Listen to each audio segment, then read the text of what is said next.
His real name was Meyer Lansky, and he was the quiet organizer in the days when organized crime got organized. In fact, he was called the chairman of the board of organized crime. And Forbes magazine in 1982 said he was one of the 100 richest Americans. Federal prosecutors thought he was an awfully big criminal, but they were never able to nail him. Unlike many of the men he did business with, he died in bed. Last week, in a bizarre twist 6 years after he died, news stories across the nation told how members of two organized crime families were feuding about who was going to produce a movie about little Meyer. The real Meyer Lansky wasn't all that glamorous. On his honeymoon, he told his wife Teddy that he was a common gambler and bootlegger. Teddy Lansky is 81 now and ready to talk about the little Meyer she was married to for 35 years. To me, he was a giant, as far as I was concerned. He was a big man. He had a big influence on people. They call it respect or regard. When he spoke, you knew somebody was speaking that knew what they were talking about. He just didn't utter words to be heard. They meant something. He was a little big man, actually. I didn't attach him to a mob or one of the boys or one of the guys. He was a man that I loved. Teddy says she decided to talk to us because her husband had asked her to try to tell his side of the story after he died. And she met with us twice to do just that. We asked her what she thought of her husband's business associates in what was called the National Crime Syndicate.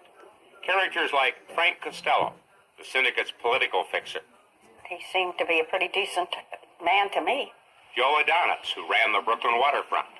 Well, he was a nice, playful man full of the devil. Charles Lucky Luciano, the mafia boss, who would be convicted for running a prostitution empire in New York City. Treated a lady like she should be treated.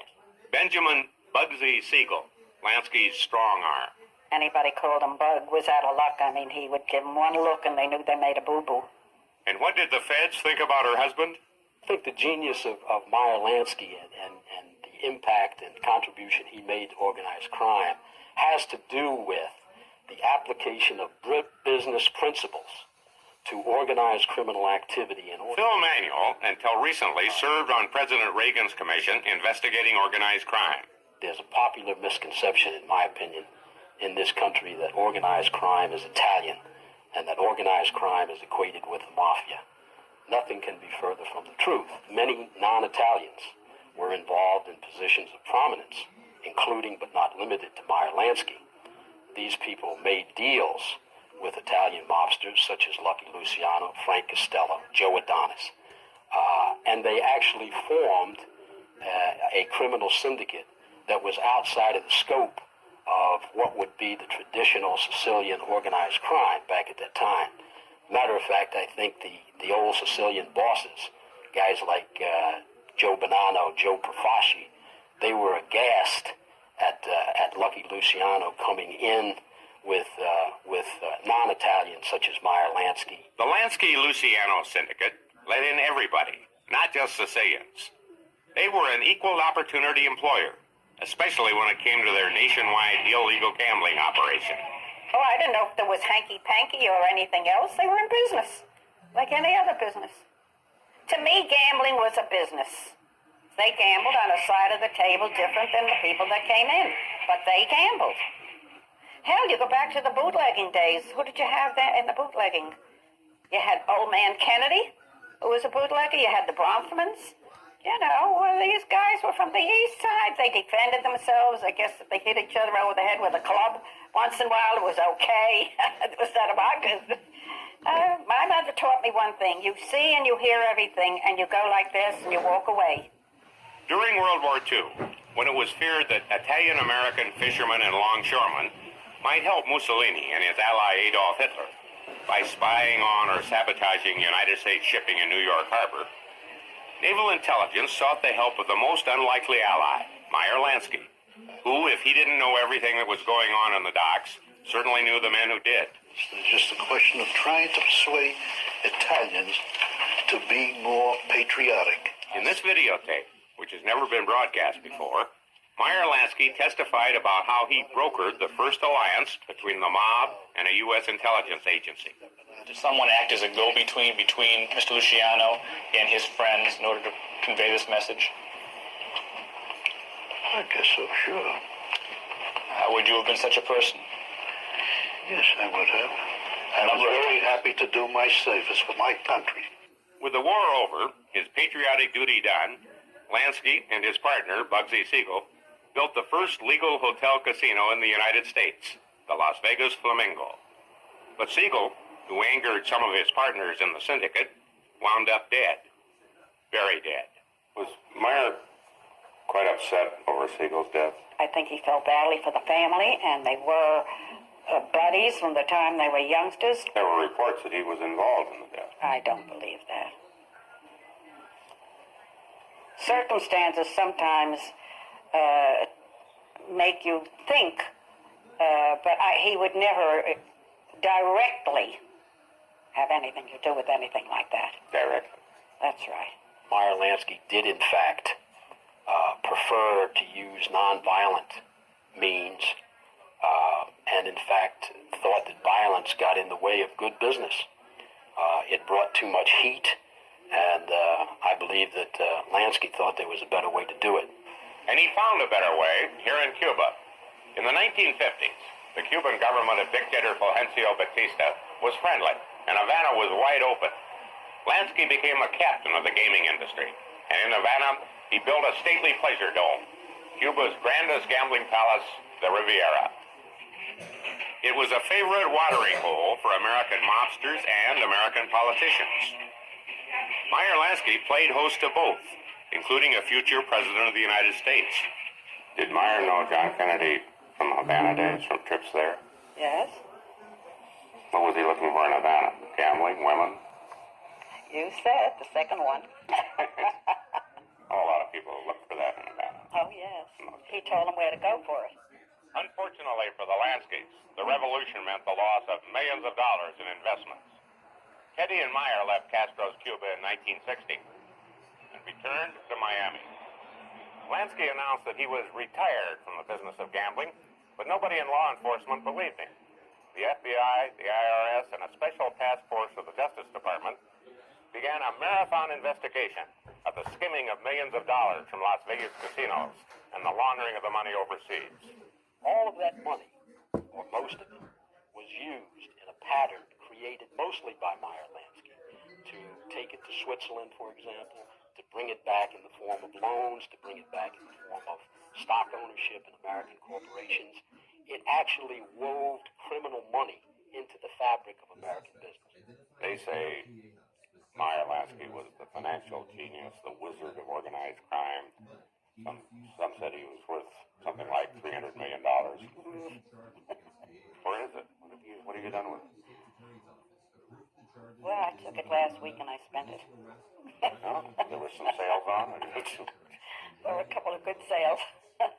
That was preposterous. It was ridiculous. And it wasn't so. Harry, they could say anything they want.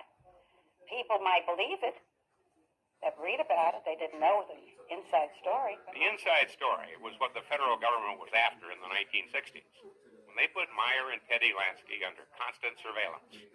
They had G-men on their trail everywhere. I knew them by heart. They were my buddies. If I saw them at the racetrack, I used to tell them, I'm going to report you to the FBI. You're not supposed to be gambling. They got a big kick out of me, let's put it that way. Teddy Lansky says that in spite of the scrutiny, Meyer Lansky never exhibited fear of the government or of his old mob associates. There's no fear in this man. He was really fearless. He never had a bodyguard. He walked with his little dog, and when things were really at a critical time. And I used to worry about it, but he, like nothing happened. Seeing him as being fearless, I became fearless. Afraid of what? Well, the two of you went all over without protection. That is right. You didn't have any Well, bodyguards. we did have bodyguards. We had the FBI. After 10 years of surveillance, in 1970, Teddy says one FBI agent finally showed some sympathy and told Meyer that indictments were imminent. But he did get a tip from one of the FBI agents that he was going to be framed. And that's why we moved to Israel. Lansky left Miami for Israel, claiming asylum there under the law of return, the law that guarantees citizenship to any Jew upon arrival. But the presence of so prominent an American monster caused an uproar. Lansky was expelled, the first exception ever made to that law of return. They wouldn't let him in this airport. They wouldn't let him in that airport. They wouldn't let him here. And before he knew it, he was back in Miami. And as far as I'm concerned, it was the best thing that could have happened. He was home, regardless. On arrival back in the United States, Lansky was arrested. All those years of investigation yielded 3 indictments. Lansky beat them all. So while it's true that Meyer Lansky was not convicted for any violent crime or any other crime for that matter that amounted to anything, it doesn't mean that he wasn't there pulling the strings, conceptualizing the program, and being very much part of the scenario of organized crime in the United States. Free of criminal charges, Meyer and Teddy settled back in Miami Beach and led the relaxed lifestyle of a retired celebrity couple. We go to a restaurant or something like that, and people would stop off at the table like, I'd say, who are you? Are you the President of the United States?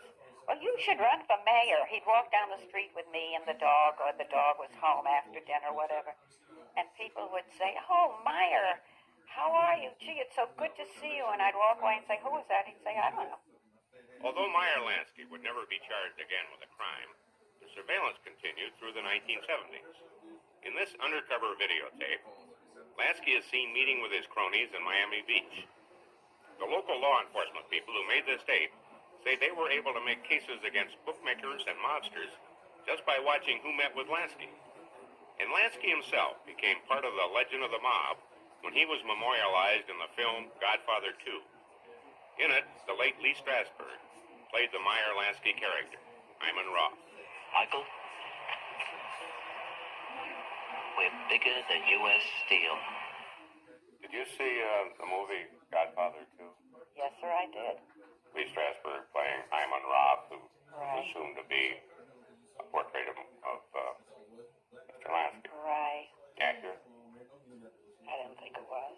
I didn't think it portrayed my husband. He wasn't that kind of criminal. Not to my knowledge, he wasn't. Unlike the fictional character, Hyman Roth, who was killed in the gangland way in the movie, Meyer Lansky died in bed of cancer at age 81 in January 1983. He died in bed with his shoes off. And a hard death. Very hard death. Teddy Lansky is writing a book about her husband. Neither she nor anyone else in the family seems to have the $300 million little Meyer